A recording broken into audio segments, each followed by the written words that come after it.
We are just hours away from the start of Savannah's biggest holiday of the year. An estimated 500,000 people are expected to participate in those St. Patrick's Day festivities. Crews on River Street spent much of their day setting up tents and other activities for the big festival. Savannah Chatham Metro police officers were also spotted patrolling on foot. And city officials announcing today they're ordering extra portable restrooms. About 450 of them will be placed around downtown. And News 3's tmach shows us how one business is preparing for those hungry and thirsty crowds. From delicious seafood to cold drinks, customers flock to Tubby's Tank House on River Street to satisfy their appetites.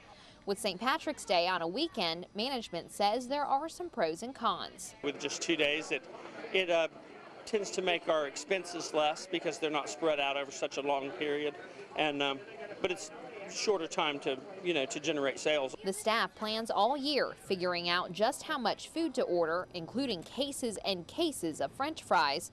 And don't forget the thousands of to-go cups. So you're going to pile on a whole lot more stuff than this. And it's all hands on deck to make sure they can deal with the thousands expected. We go to lengths. We have security in our restaurants, and we double up our staff that checks IDs. Bartenders had their hands full Thursday as locals and visitors from out of town started the celebration early. Friends of ours told us it's one of the greatest parades in the country.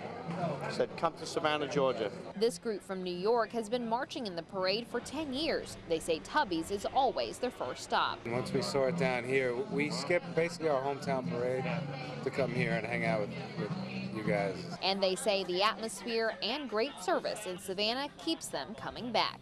The people are great. The weather is perfect for playing bagpipes.